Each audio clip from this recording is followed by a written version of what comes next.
अस्सलाम वालेकुम dear students, कैसे हैं आप सब लोग। बेस एकेडमी में एक बार फिर से आपको वेलकम कहता हूं। हमारी आज की वीडियो सेकेंड ईयर फिजिक्स से है, chapter number 12, capacitance of a parallel plate capacitor.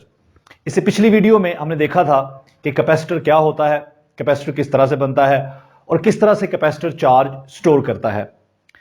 Capacitor की चार्ज स्टोर करने की जो एबिलिटी होती है उसे हम कहते हैं कैपेसिटेंस।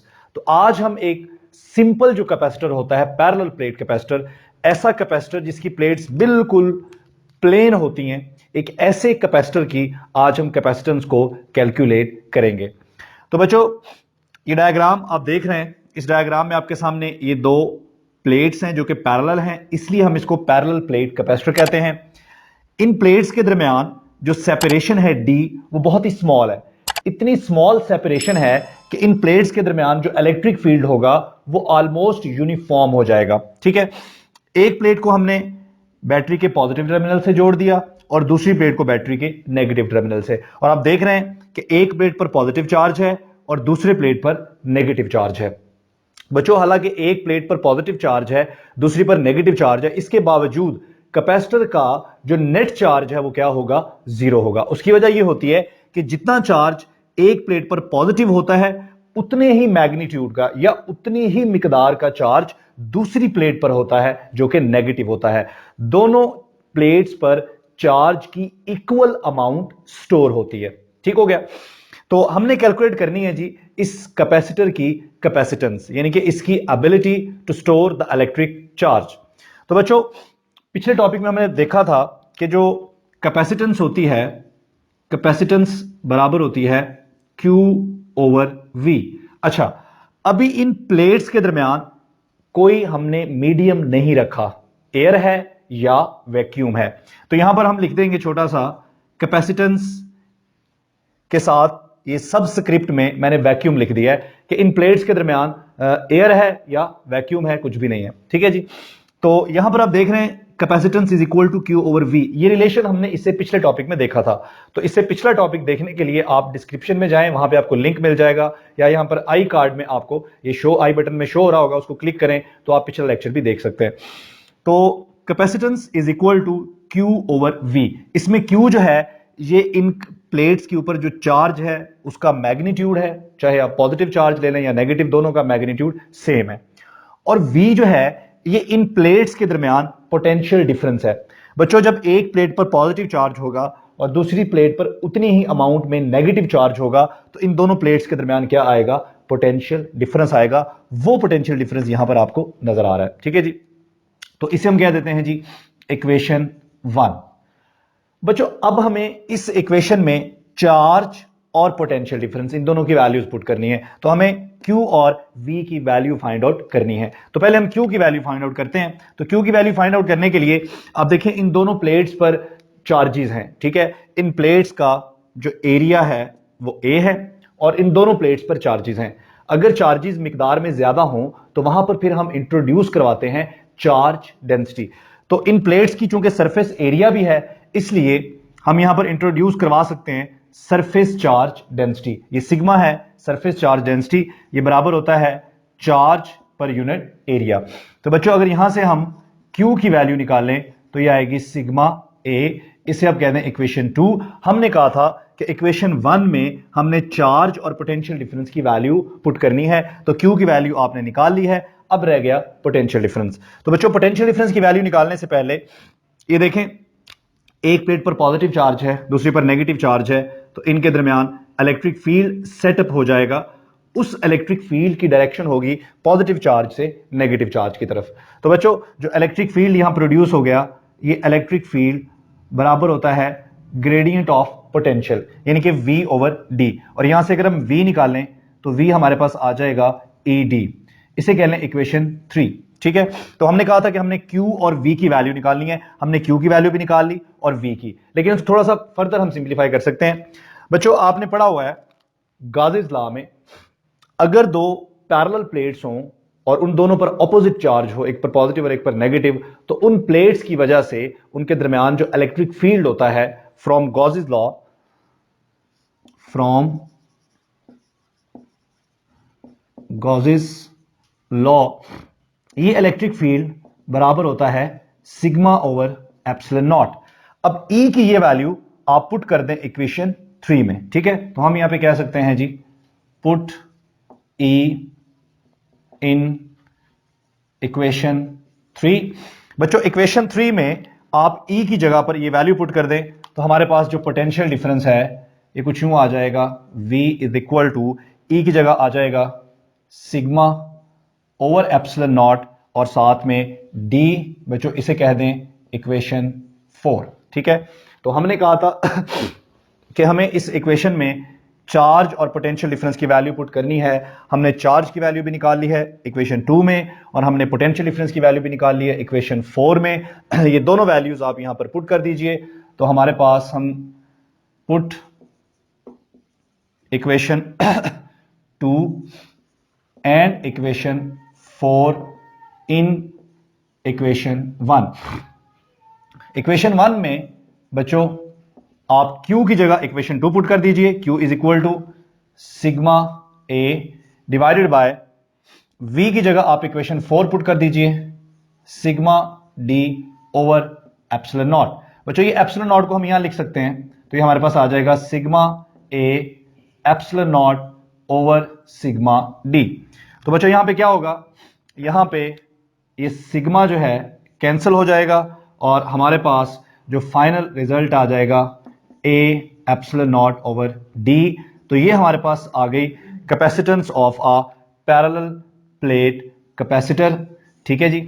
आप देख रहे हैं कि कैपेसिटेंस जो है ये डिपेंड करती है एरिया ऑफ द प्लेट्स। बच्चों अगर प्लेट्स का एरिया ज्यादा होगा तो कैपेसिटेंस भी ज्यादा होगी और अगर प्लेट्स का एरिया कम होगा तो कैपेसिटेंस भी कम होगी। नंबर 2, एप्सिलॉन नॉट किसके लिए है, परमिटिविटी ऑफ द मीडियम। हमने प्लेट्स के दरमियान एज्यूम किया हुआ था कि एयर है या वैक्यूम है, ठीक है। लेकिन अगर कोई और मीडियम होगा, कोई भी इंसुलेटिंग मटेरियल, कोई भी इंसुलेटिंग मीडियम, कोई भी इंसुलेटर मटेरियल अगर आप कैपेसिटर की प्लेट्स के दरमियान रखोगे तो उससे कैपेसिटेंस इफेक्ट होगी। इसका मतलब है कि कैपेसिटेंस एरिया के साथ साथ मीडियम की नेचर पे भी डिपेंड करता है कि मीडियम कौन सा है जो आपने प्लेट्स के दरमियान रखा हुआ है। उसके बाद डी सेपरेशन, कैपेसिटेंस सेपरेशन पर भी डिपेंड करती है। बच्चों इस रिलेशन से लग रहा है कि अगर प्लेट्स के दरमियान सेपरेशन ज्यादा होगी तो कैपेसिटेंस कम हो जाएगी और अगर सेपरेशन कम होगी तो कैपेसिटेंस ज्यादा हो जाएगी, ठीक है बच्चों। तो ये है simple capacitance of a parallel plate capacitor. अच्छा बच्चों अब हम देखेंगे कि अगर हम कैपेसिटर की प्लेट्स के दरमियान कोई भी इंसुलेटिंग मटेरियल, कोई भी ऐसा मटेरियल जो इंसुलेटर हो उसको रखेंगे और फिर देखेंगे कि कैपेसिटर की कैपेसिटेंस पे क्या फर्क पड़ता है। तो कोई भी ऐसा मटेरियल जो इंसुलेटर हो जब उसको कैपेसिटर की प्लेट्स के दरमियान इंसर्ट किया जाता है तो उसे कहते हैं डाई इलेक्ट्रिक, ठीक है जी। तो यहां पर हम कोई भी डाई इलेक्ट्रिक मीडियम रखेंगे, ठीक है, और देखेंगे कि कैपेसिटर की कैपेसिटेंस पे क्या फर्क पड़ता है। तो गौर कीजिए ये हमारे पास एक पैरेलल प्लेट कैपेसिटर है और इसकी प्लेट्स के दरमियान कुछ भी नहीं है, एयर है या वैक्यूम है, ठीक है। और यहां पर हमने अटैच कर दिया है इसके साथ एक वोल्ट मीटर, ठीक है जी।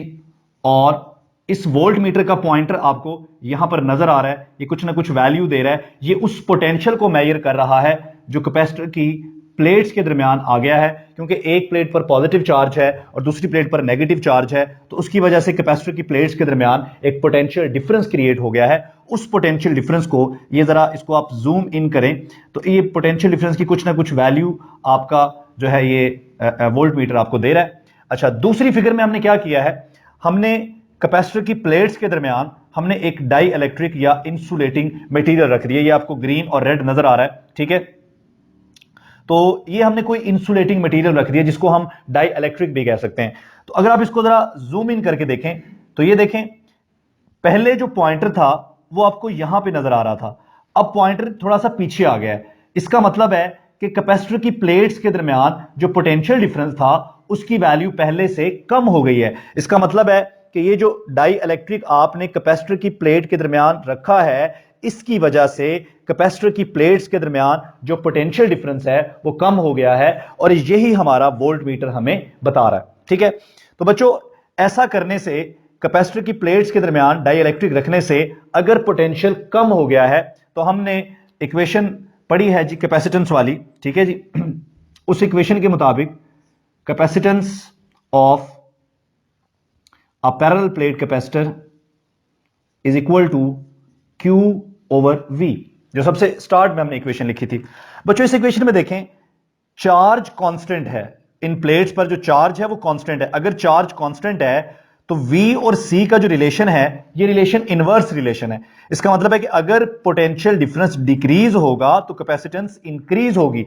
इसका मतलब है कि जब आप कैपेसिटर की प्लेट्स के दरमियान कोई इंसुलेटर मटेरियल रखोगे, कोई डाइइलेक्ट्रिक रखोगे, तो डाइइलेक्ट्रिक रखने से पोटेंशियल डिफरेंस डिक्रीज होगा प्लेट्स के दरमियान, लेकिन पोटेंशियल डिफरेंस डिक्रीज होने से कैपेसिटेंस क्या हो जाएगी, इंक्रीज हो जाएगी। ठीक है बच्चों, तो जो दरमियान में हमने मीडियम रखा है, फर्ज करें कि उसकी जो परमिटिविटी है वो एप्सिलॉन आर है, तो कैपेसिटेंस का जो नया रिलेशन है हमारे पास वो कुछ यूं बन जाएगा, capacitance in case of any other medium. अब देखें, पहले कैपेसिटेंस थी सी वैक्यूम, वैक्यूम था ये एयर थी, तो अब हमने दरमियान में कोई मीडियम रख दिया तो कैपेसिटेंस बन गई सी मीडियम, और फार्मूला वही है कैपेसिटेंस का, ए एप्सिलॉन नॉट ओवर डी, लेकिन अब यहां पर साथ में क्या आ जाएगा, एप्सिलॉन आर आ जाएगा। तो epsilon R is the permittivity of the medium, या इसको हम रिलेटिव परमिटिविटी भी बोलते हैं। ये उस मीडियम की परमिटिविटी है जिस मीडियम को आपने दो प्लेट्स के दरमियान में रखा है। ठीक हो गया बच्चों,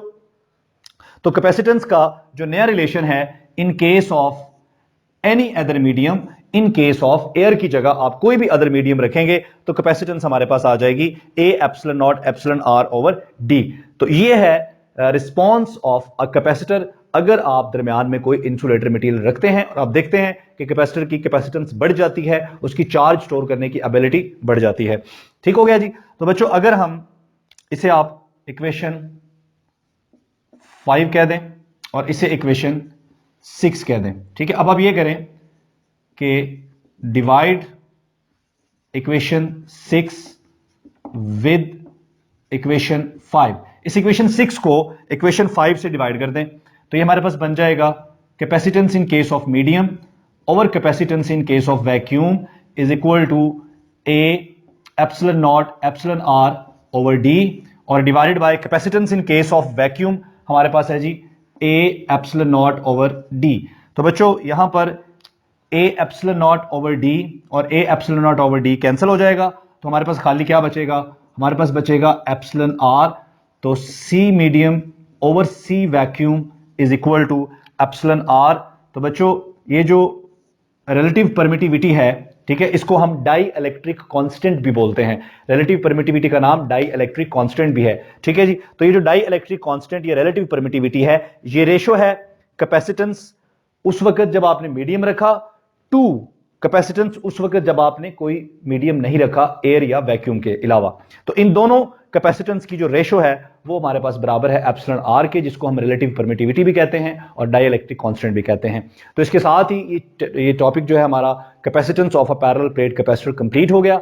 अगर आपके जहन में कोई क्वेश्चन है तो आप नीचे कमेंट सेक्शन में अपना क्वेश्चन पूछ सकते हैं। Thank you, Allah Hafiz.